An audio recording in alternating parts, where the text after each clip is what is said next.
오늘은 비유로 말씀하시더라 라고 하는 제목으로 우리 하나님의 말씀을 함께 나누도록 하겠습니다. 예수님은 이 세상에 오셔서 30살이 되시던 해에 요단강에서 세례를 받으심으로 3년간의 공생애를 시작하셨습니다. 그 사건은 당시에 많은 사람들에게 예수님의 존재를 최초로 드러낸 그런 사건이었습니다. 그 이후에 예수님은 사람들에게 점점 더 알려지시게 되었고요. 많은 사람들이 병고침과 또 예수님의 가르침을 듣고자 예수님께 찾아오게 되었습니다. 사방에서 찾아온 많은 사람들에게 하나님 나라를 전하실 때 예수님이 많이 사용하셨던 그러한 설명 방법이 있습니다. 그것이 바로 비유의 방법이었습니다. 마태복음 13장 1절부터 3절까지 한번 같이 읽겠습니다. 시작. 그날 예수께서 집에서 나가사 바닷가에 앉으심에 큰 무리가 그에게로 모여들거늘 예수께서 배에 올라가 앉으시고 온 무리는 해변에 서 있더니 예수께서 비유로 여러 가지를 그들에게 말씀하여 이르시되 씨를 뿌리는 자가 뿌리러 나가서. 네, 아멘. 예수님께 큰 무리가 이제 모여들었는데 모여들은 무리들은 해변에 이렇게 서 있고 예수님께서는 배를 타고 이렇게 배 위에서 이렇게 앉으셔서 이렇게 말씀을 하셨는데 어떻게 하셨느냐? 여러 가지를 비유로 말씀하셨다. 이렇게 말씀하고 계십니다. 여러 가지를 비유로. 이 비유의 방법. 예수님께서 이 비유를 자주 그리고 아주 많이 사용하셨습니다. 여러분, 이 비유가 무엇인가요? 비유를 한마디로 말하면 빗대어 표현하는 것, 이렇게 말씀을 드릴 수가 있을 것입니다. 여러분, 학교 국어 시간에 비유법에 대해서 다 배워보셨죠? 네. 비유법에는 뭐가 있나요? 예. 직유법이 있고 은유법이 있죠. 네. 나의 마음은 마치 성난 파도 같다. 이렇게 하면은 직유법이죠. 예, 같이, 마치 이런 것 있으면 직유법. 그런데 내 마음은 호수요. 그러면 무슨 법입니까? 은유법이죠. 은유법. 네. 제가 대학교 2학년 저희 딸내미한테 너 은유법이 뭔지 아니? 그랬더니 대뜸 나오는 말이 내 마음은 호수요. 그러더라고요. 몇십 년 지났는데도 문장을 국어책에서 똑같은 걸로 예를 쓰나 봅니다.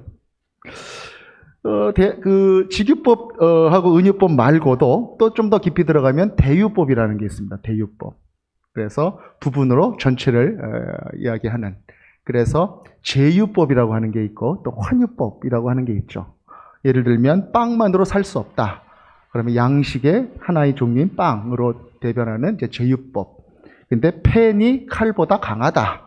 이러면은 펜과 칼 자체가 아니라 권력과 언론 이렇게 이야기하는 것이기 때문에 그게 환유법 이렇게 이야기하는 것이죠. 네, 국어 시간이 된 것 같죠? 네. 비유로 설명을 할 때에는 원래 내가 말하고자 하는 대상이 있고 그것을 표현하는 데 사용하기 위해서 끌어오는 보조적인 대상이 있습니다. 그거를 우리가 뭐라고 합니까? 또 원관념, 보조관념. 네, 표정들이 왜 그러십니까? 한 번도 못 들어본 사람들처럼. 원관념, 보조관념이라고 이렇게 이야기를 하죠. 비유의 언어, 비유라고 하는 이 말의 신약의 원어를 보면 파라볼레라고 하는 단어를 썼는데 곁에, 옆에라고 하는 뜻의 전치사 파라라고 하는 말하고 던지다, 두다라고 하는 뜻의 이 발로라고 하는 말이 합성이 된 그런 말입니다. 그래서 옆에 나란히 둔다. 이런 뜻이 듭니다. 그래서 유사성을 가진 두 개의 대상을 나란히 대조해서 거기에 담긴 뜻이나 교훈을 은연중에 쉽고 정확하게 설명하는 것이다. 이렇게 말을 할 수가 있을 것입니다. 이렇게 말씀을 드리니까 굉장히 좀 어려워 보이고 좀 대단한 것처럼 그렇게 보이지만 여러분들 삶 속에서도 평소에 비유법을 참 많이 쓰시죠. 네. 언제 쓰시나요? 보통 연애할 때 여기 우리 어르신들도 계시고 그런데 연애할 때 어떻게 표현합니까? 당신은 나의 태양. 예, 표정들이 오늘 왜 그러세요? 이런 말 한 번도 안 해보신 분들처럼 당신은 나의 태양, 당신은 나의 오아시스 이런 말 하죠. 당신 없는 세상은 뭐 없는 팬티? 고무줄 없는 팬티 이런 표현들 여러분들 자주 사용하셨을 것 같습니다. 또 안고 없는 찐빵, 예, 다 바로 나오시죠. 네. 그런 것들이 다 비유법이죠. 또 축구 없는 브라질이요. 뭐 이런 표현들도 있습니다. 이런 것들이 다 나는 당신을 사랑합니다 라고 하는 그러한 표현보다 훨씬 더 강렬하고 훨씬 더 실감이 나고 또 듣는 사람들을 이렇게 자극하고 뭔가 이 말을 듣는 사람이 뭔가 이렇게 반응을 해야 될 것만 같은 아주 그러한 느낌을 받게 되는 것이죠. 이 비유법이 그렇습니다. 이 비유에 대해서 어떤 분은 또 이렇게 표현을 했습니다. 두 가지 대상 사이에 골짜기를 만들어 그 골짜기에 관심과 생각이 고여 더 인상 깊고 강렬하게 이해하게 하는 것이 비유다. 이렇게 표현을 했습니다. 아주 참 멋진 표현이 아닌가 싶습니다. 제가 운전하고 가다가 라디오에서 누가 이렇게 이야기를 하던데 참 정확한 표현이 아닌가 생각을 해보게 됩니다. 단순한 묘사나 어떤 논리의 언어보다 훨씬 더 임팩트 있고 선명하게 다가오는 언어, 그것이 비유의 묘미가 아닌가 그런 생각을 좀 해보게 되는 것이죠. 저는 이 비유에 대해서 이 비유를 한마디로 말해보십시오라고 이야기를 한다면 저는 이렇게 말씀을 드리고 싶습니다. 비유는 마음이 열려야 이해되는 말이다. 이렇게 말씀을 좀 드리고 싶습니다. 머리로만 이해하는 것이 아니라 마음으로 깨닫고 받아들이는 표현이 바로 비유다라는 것입니다. 그 말의 의미를 곰곰이 내가 생각을 해보고 그 이미지를 내가 가슴속에 떠올리지 않으면 표현하고자 하는 그 원관념을 잘 알 수 없는 것이 바로 비유의 언어가 아닌가 그런 생각을 해보게 되는 것이죠. 그래서요, 이 비유의 언어는 사람만이 사용할 수 있는 언어입니다. 아무리 머리가 좋고 영장류 동물이라 그러더라도 저는 고릴라가 비유를 한다는 말을 저는 지금까지 들어본 적이 없습니다. 인간만이 사용하는 언어요, 생각하는 능력과 마음이 있는 그런 존재에게만 허용된 특별한 소통의 방법이 바로 비유인 것 같습니다. 하나님의 형상으로 지어진 인간만이 누리는 특별한 능력인 것입니다.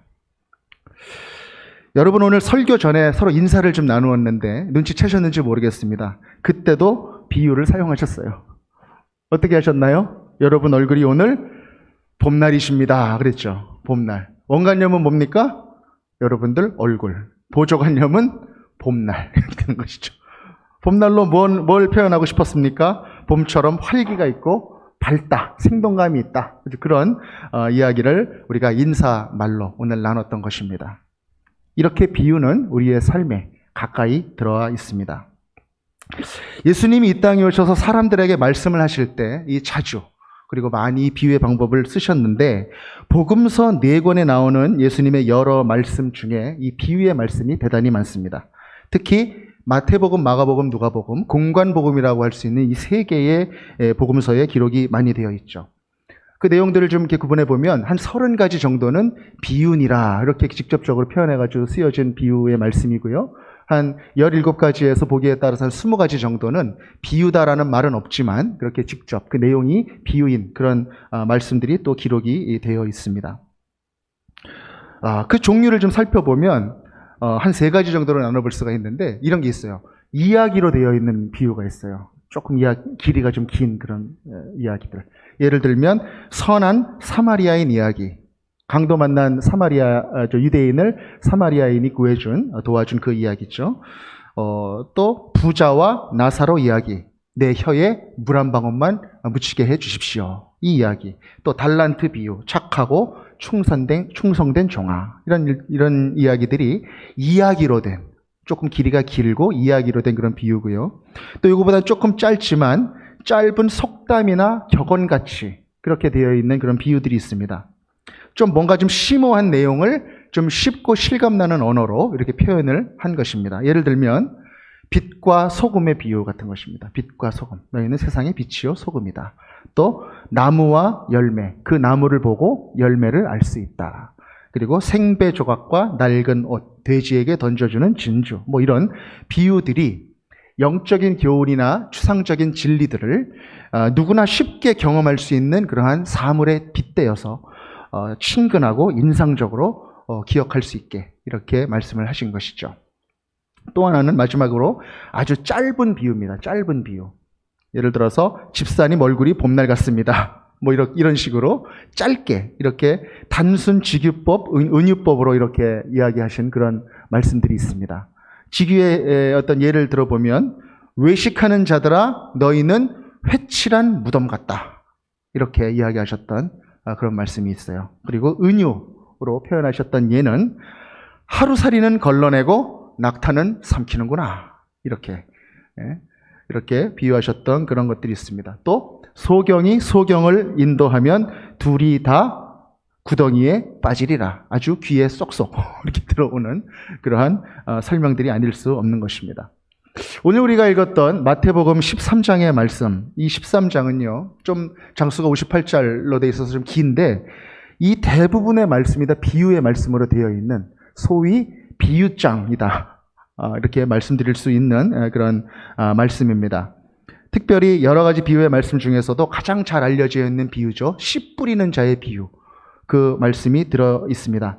그뿐만 아니라 그 말씀과 그리고 그 비유에 대한 제자들의 질문, 그리고 예수님의 대답, 그리고 거기에 대한 풀이까지 아주 비유에 대한 모든 것들이 마태복음 13장에 나와 있습니다. 그래서 이 13장을 우리가 비유장이다, 그렇게 말씀드릴 수가 있는 것이죠. 그 내용은 여러분들 너무나 잘 아십니다. 13장 3절부터 8절까지의 말씀. 한 씨 뿌리는 사람이 이 씨를 뿌리는데 어떤 씨는 길가에 떨어져서 새들이 그냥 통째로 먹어버렸고요.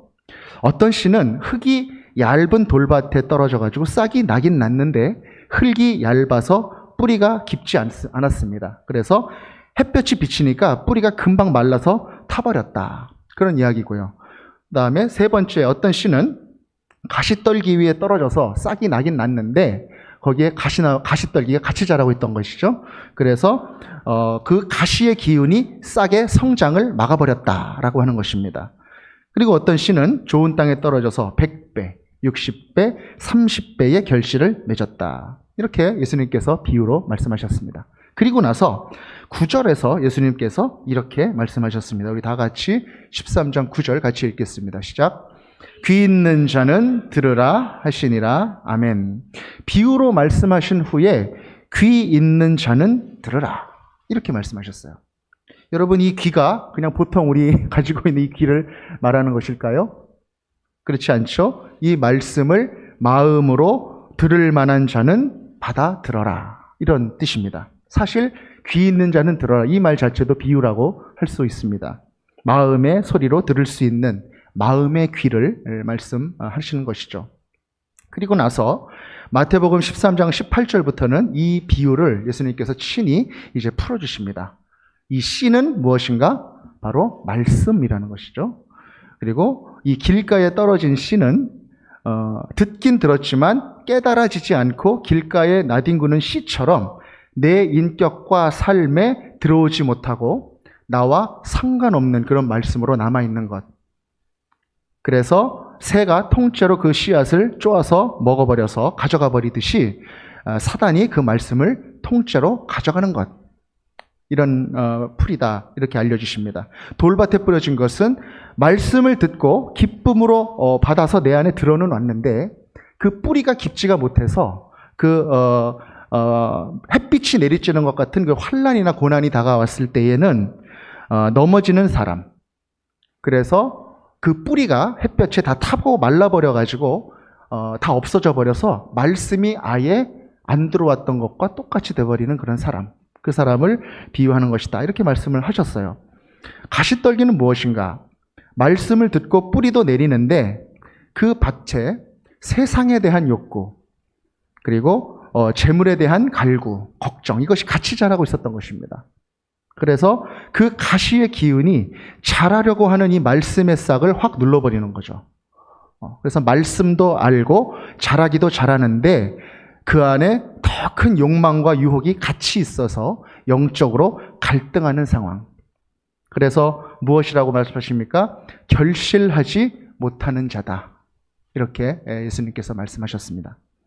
그런데 이 좋은 땅에 뿌렸다는 것은 뭐라고 말씀하시냐면 말씀을 듣고 깨닫는 자다. 그래서 100배부터 시작합니다. 100배, 60배, 30배 열매가 삶에서 나타난다. 이렇게 예수님께서 말씀을 비유로 하시고 풀어주시죠. 소위 말하는 저자직강으로 이렇게 풀이를 풀어주신 것입니다. 예수님이 이렇게 비유로 말씀하시고 뜻풀이를 해주시기 바로 직전에 제자들이 이렇게 예수님께 질문을 합니다. 예수님, 왜 그들에게 비유로 말씀을 하십니까? 이렇게 1장 10절에서 그렇게 물어봅니다, 제자들이. 여러분, 예수님께서 왜 이 비유로 말씀을 하셨을까? 우리가 한번 이 비유로 말씀하신 이유를 한번 예수님께서 말씀하신 그 말씀에 의지하여 한번 살펴보고자 하는 것인데요. 첫 번째 이유는 무엇인가? 바로 이 비유가 가장 쉽고 공감적인 언어였다라고 하는 것입니다. 가장 쉽고 공감할 수 있는 그런 언어였다. 예수님의 비유의 특징은 무엇이었냐면 그 비유의 말씀이 어렵지가 않다라는 것이었습니다.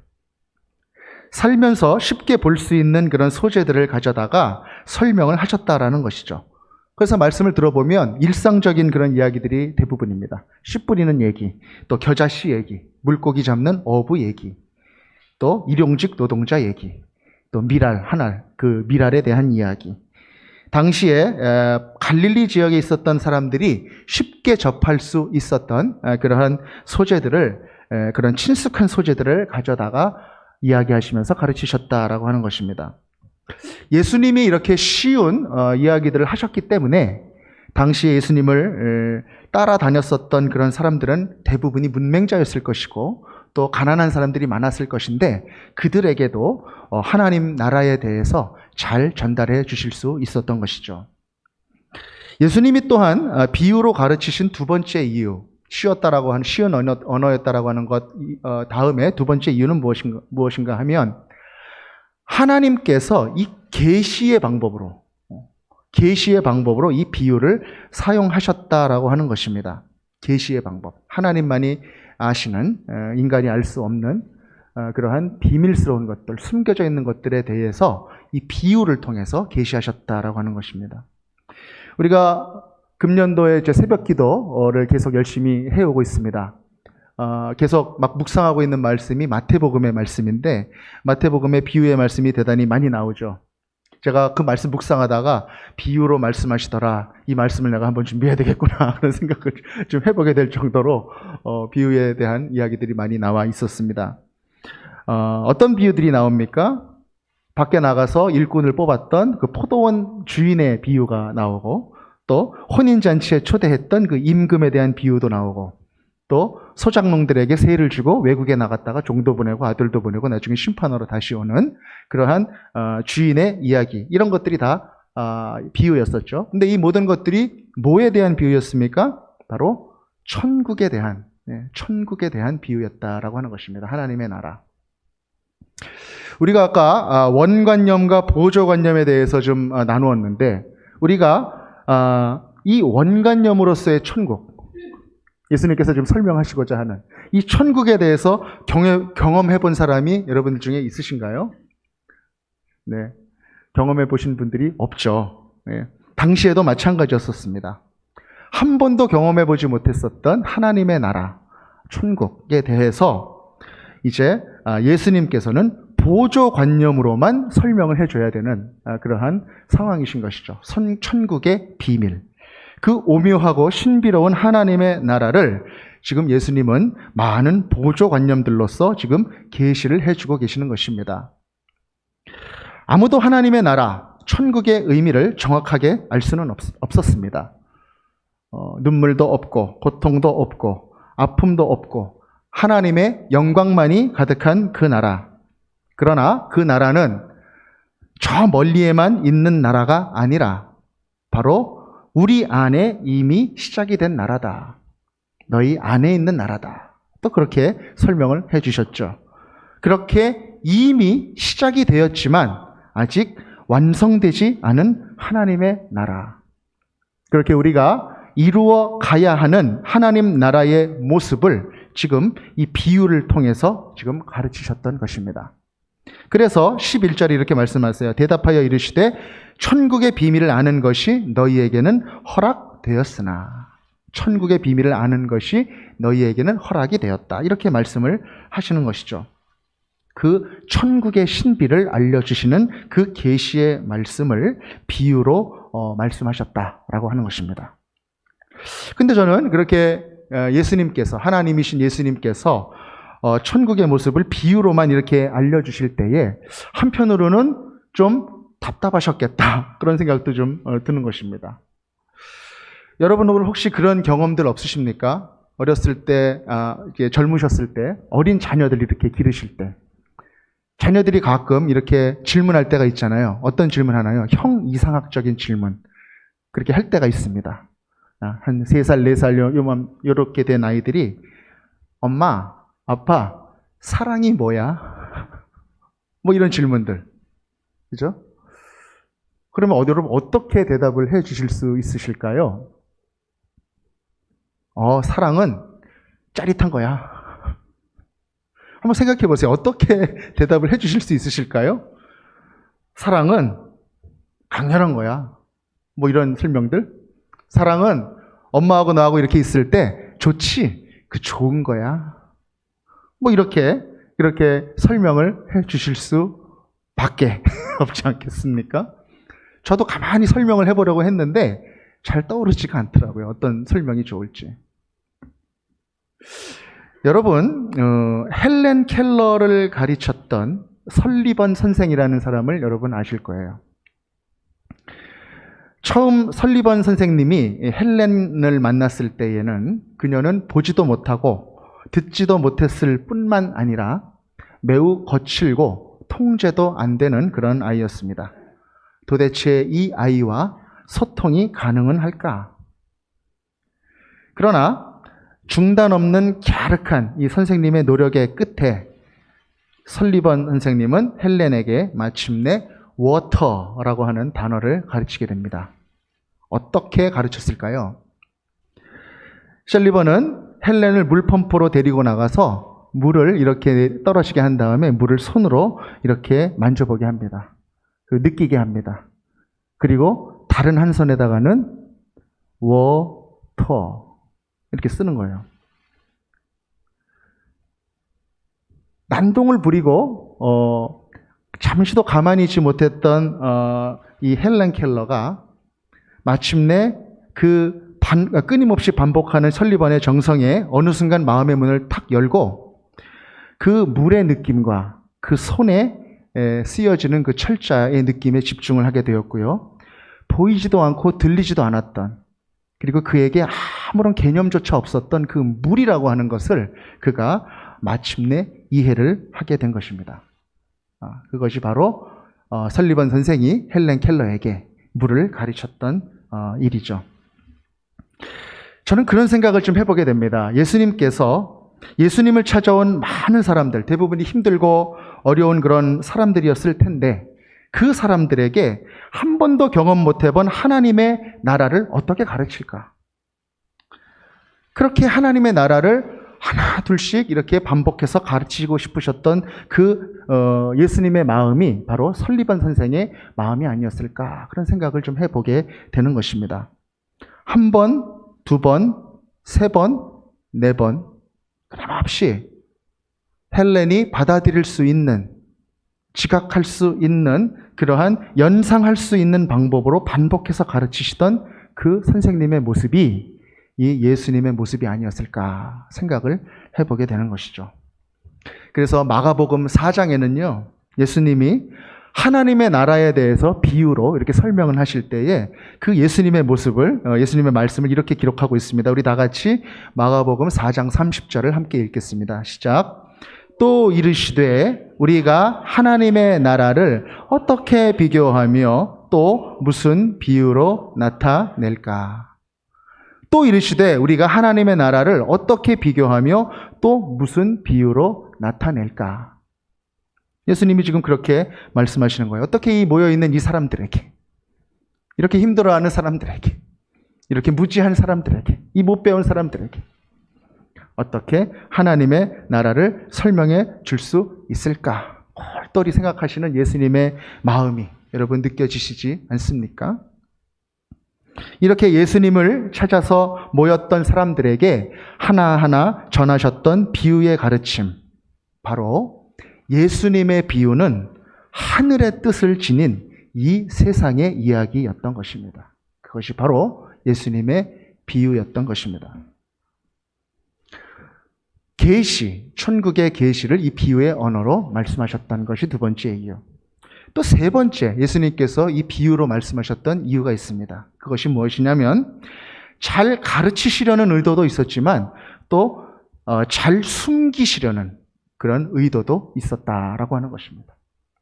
말씀을 받을 만한 준비가 안 된 사람에게는 이 비유의 언어가 잘 숨겨지는 그런 언어의 역할을 했었다라고 하는 것이죠. 우리 다 같이 마태복음 13장 11절 말씀 같이 읽겠습니다. 시작.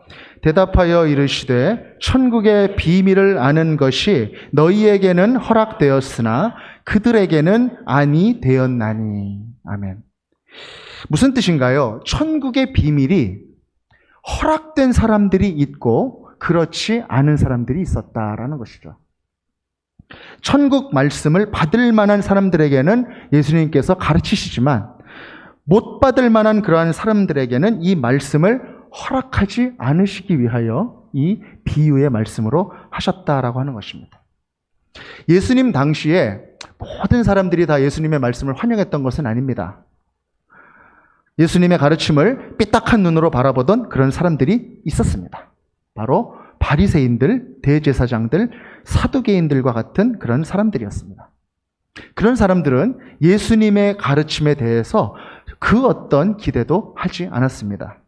단지 예수님의 그 가르침과 그 놀라운 지혜와 그 기적들이 그들에게 있어서는 마치 그들에게 위협과 도전으로 느껴졌을 뿐입니다. 예수님의 그 세상에서 볼 수 없었던 그 지혜와 이적들이 참으로 놀라운 것이었지만 그들에게는 그것이 감추어져 있었던 것입니다. 이들에게 이 진리의 말씀은 들려질 수가 없는 것입니다. 오직 자신들을 공격하는 말로만 느껴졌을 것입니다. 들으면 들을수록, 예수님께서 그런 말을 그들에게 할수록, 들으면 들을수록 마음이 계속 강팍해지는 것입니다. 마음의 눈과 귀가 닫힌 것이죠. 엄밀히 말하면 예수님이 감추신 것이 아니라 스스로 눈과 귀를 닫아서 말씀이 그 사람 안에서 감추어진 것입니다. 그러나 그 사람들과는 달리 마음의 문을 열어서 말씀 앞으로 나오는 사람들은 어떻게 됐습니까? 마태복음 13장 12절에 보면 말씀을 더욱 받아서 넉넉하게 되었다. 이렇게 말씀을 하십니다. 그리고 13장 14절에서 16절까지 또 예수님이 이렇게 말씀하십니다. 우리 다 같이 한번 읽겠습니다. 시작. 이사야의 예언이 그들에게 이루어졌으니 일러스되 너희가 듣기는 들어도 깨닫지 못할 것이요 보기는 보아도 알지 못하리라. 이 백성들의 마음이 완악하여져서 그 귀는 듣기에 둔하고 눈은 감았으니 이는 눈으로 보고 귀로 듣고 마음으로 깨달아 돌이켜 내게 고침을 받을까 두려워함이라 하였느니라. 그러나 너희 눈은 봄으로 너희 귀는 들음으로 복이 있도다. 아멘. 듣기는 들어도 깨닫지 못한다. 보기는 보아도 알지는 못한다. 왜 그렇습니까? 마음이 15절에 마음이 완악해서 그렇다라는 것입니다. 마음이 열리지 않으면 어떻게 됩니까? 귀는 둔해지고 눈은 감은 것과 같게 되는 것이죠. 그들이 왜 그럼 그렇게 귀와 눈을 닫게 되었는가? 15절 하반절에 이렇게 설명을 하세요. 눈으로 보고 귀로 듣고 마음으로 깨달아 돌이켜 내게 고침받을까 두려워합니다. 그 말씀이 나한테 들어와서 고쳐질까 봐. 하나님의 말씀을 거부하는 것이죠. 내가 고침을 받을까 봐 두려워서. 그 말씀이 내 안으로 들어오는 것을 거부하는 것입니다. 눈과 귀를 가리는 것입니다. 나는 이미 어느 정도 신앙적이니까, 나는 어느 정도 사랑하고 살아서 교회 생활하는 데는 지장이 없으니까, 나는 이 정도만 해도 될 것 같으니까. 바로 그 마음의 본질이 당시에 바리새인들과 사두개인들과 대제사장들의 마음이었다라고 하는 것입니다. 그래서 예수님을 믿음으로 따르는 사람들에게는 이 천국의 비밀이 이 말씀을 통해서 들어가는 통로가 되지만, 반대로 스스로 눈을 가려버리는 그런 사람들에게 있어서는 이 비유가 그들에게 있어서 심판의 수단이 된다라고 하는 그러한 놀라운 말씀을 지금 예수님께서 지금 주고 계시는 것입니다. 여러분, 똑같은 비유의 말씀인데 누구는 천국의 비밀을 깨닫는 좋은 길이 되고, 어떤 사람들에게는 그렇지 않다는 이 예수님의 말씀, 어떤 의미일까요? 하나님의 나라는 마음의 눈을 떠야 비로소 보이는 나라다라고 하는 것입니다. 마음의 눈을 떠야 비로소 보이는 나라다. 사랑하는 제기동 서울중앙교회 성도 여러분, 예수님의 비유의 강을 건너려면 우리들의 마음의 노를 끊임없이 저어야 하는 것입니다. 예수님은 하나님 나라의 신비를 가장 잘 설명할 수 있는 그 비유의 방법으로 우리들에게 말씀해 주셨습니다. 이 비유의 언어는 마음으로 듣고 마음으로 깨닫는 언어입니다. 우리가 하나님을 향해서 우리의 마음을 이렇게 열고 나아갈 때 하나님께서는 하나님 나라를 우리 가운데 충만하게 임하게 해주시고 우리를 영적인 충만함의 자리로 인도해 주실 것입니다. 혹시 우리들 가운데 나도 모르는 사이에 하나님의 말씀을 향하여 완고한, 딱딱해져 버린 그런 마음이 있었다면 이 시간에 봄 햇살에 방문 활짝 열듯이 우리의 마음의 문을 한번 활짝 열지 않으시겠습니까? 우리의 마음의 빗장을 열고 하나님께서 우리에게 어떻게 말씀하시는가? 이 말씀이 지금 나의 인격과 나의 삶에 어떻게 말씀하고 계시는가? 그래서 내 안에 어떤 하나님의 나라를 이루고 싶어 하시는가? 비유를 통하여 하나님께서 말씀하고 계시는 하나님의 초대에 여러분 응해 보시지 않으시겠습니까? 제가 전에 비행기를 타고 이제 자주 해외 출장을 다닐 때 제가 이 얘기를 새벽기도 시간에 한번 나눴던 것 같아요. 저는 해외 출장을 다 다닐 때 꼭 성경책을 들고 다녔습니다.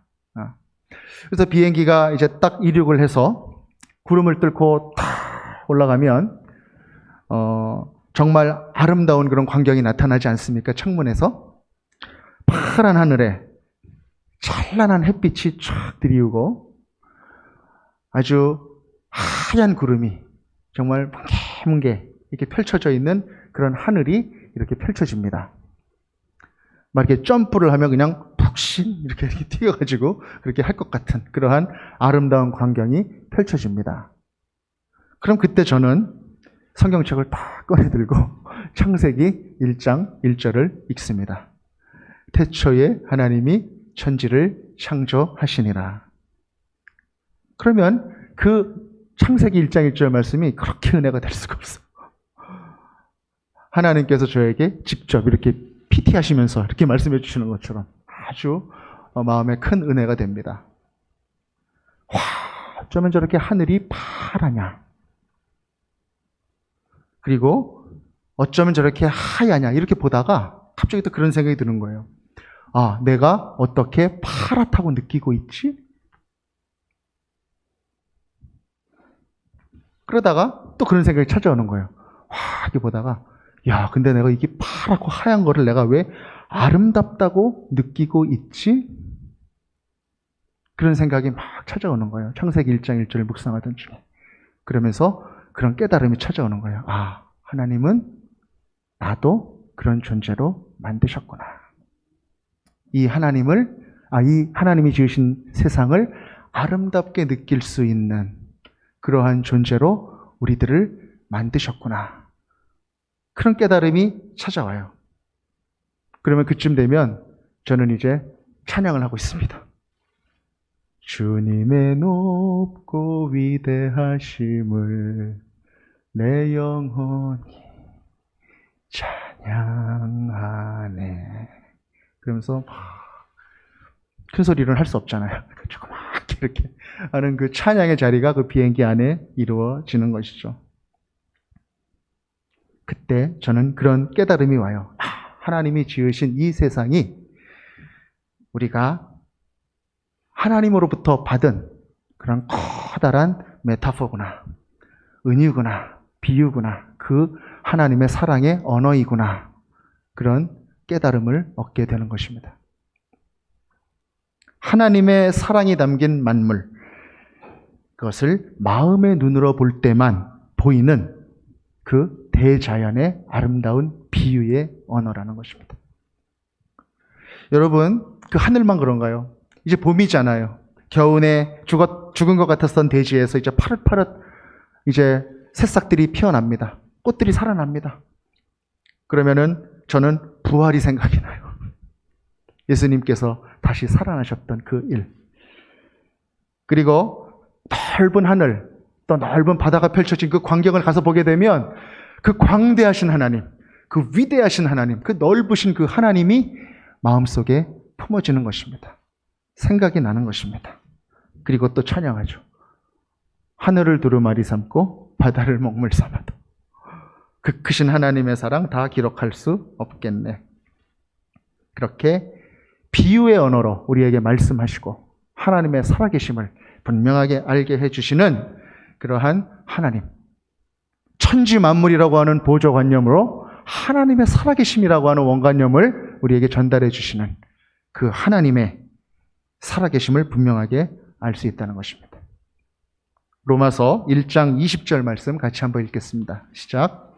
창세로부터 그의 보이지 아니하는 것들 곧 그의 영원하신 능력과 신성이 그가 만드신 만물에 분명히 보여 알려졌나니 그러므로 그들이 핑계하지 못할지니라. 아멘.